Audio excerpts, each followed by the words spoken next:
టిప్పు సుల్తాన్. ఈ పేరు వినగానే మనలో చాలామందికి రకరకాల ఆలోచనలొస్తాయి కదూ. కొందరికాయన ఒక స్వాతంత్ర్య సమరయోధుడు, ఇంకొందరికి ఒక వివాదాస్పద పాలకుడు. సరే, ఈరోజు మనం ఎలాంటి పక్షపాతం లేకుండా ఈ చారిత్రక వ్యక్తి జీవితంలోని అన్ని కోణాల్ని ఒకసారి పరిశీలిద్దాం. మైసూరు పులి. ఈ పేరు వింటేనే ఒక రకమైన పవర్ కనిపిస్తోంది. కాని ఈ బిరుదు వెనుక కథేంటి? కేవలం ధైర్యసాహసాలేనా, లేక పరిపాలన, ఆవిష్కరణలు, వివాదాలు అన్నీ ఉన్నాయా? రండి, ఈ ప్రశ్నకు సమాధానం వెతుకుతూ మన ప్రయాణాన్ని మొదలుపెడదాం. టిప్పు సుల్తాన్ను పూర్తిగా అర్థం చేసుకోవాలంటే మనం అతని మూలాల్లోకి వెళ్ళాలి.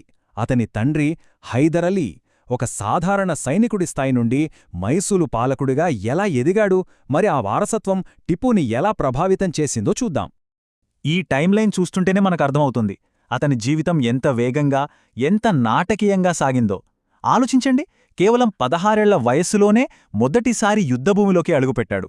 32 ఏళ్లకే ఒక పెద్ద రాజ్యానికి అధిపతి అయ్యాడు. అంటే చిన్న వయసులోనే అతనికెదురైన అనుభవాలు అతన్నొక గట్టి పాలకుడిగా, గొప్ప వ్యూహకర్తగా మార్చాయి.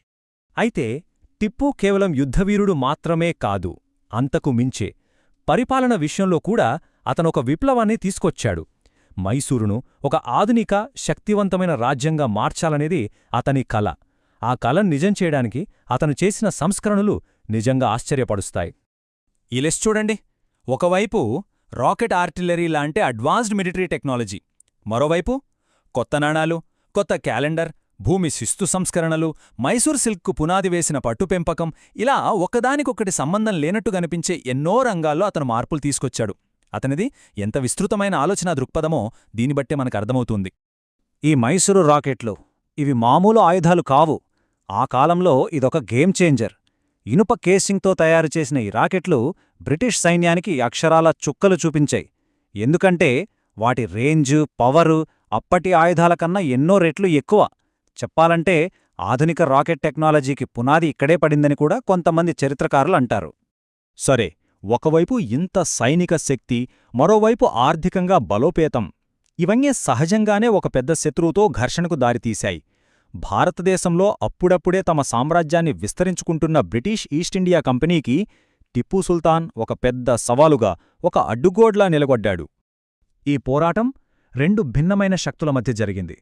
టిప్పుకి రాకెట్ టెక్నాలజీ, తన నేలపై పూర్తి పట్టు, సైన్యాన్ని నడిపించే నాయకత్వ పటిమ ఉంటే, మరోవైపు బ్రిటిష్ వాళ్లకి అపారమైన నౌకాదళ బలం, క్రమశిక్షణగల సైన్యమున్నాయి. అన్నింటికన్నా ముఖ్యంగా వాళ్లు చాలా తెలివిగా టిప్పు శత్రువులైన మరాఠాలు, నిజాంలతో పొత్తులు పెట్టుకున్నారు. ఇదే యుద్ధ గమనాన్ని మార్చడంలో చాలా కీలక పాత్ర పోషించింది. 1 కాదు, 2 కాదు, దాదాపు 4 దశాబ్దాల పాటు సాగిన ఈ భీకర పోరాటం చివరికి 1799లో ముగిసింది. తన రాజధాని శ్రీరంగపట్నాన్ని కాపాడుకునే భీకర యుద్ధంలో టిప్పు వీరమరణం పొందాడు. తన చివరి శ్వాస వరకు బ్రిటిష్ సామ్రాజ్యవాదాన్ని ఎదురుస్తూనే ఉన్నాడు. అయితే టిప్పు కథ ఇక్కడితో అయిపోలేదు. నిజానికి అతని మరణం తర్వాతే అసలైన చర్చ మొదలైంది.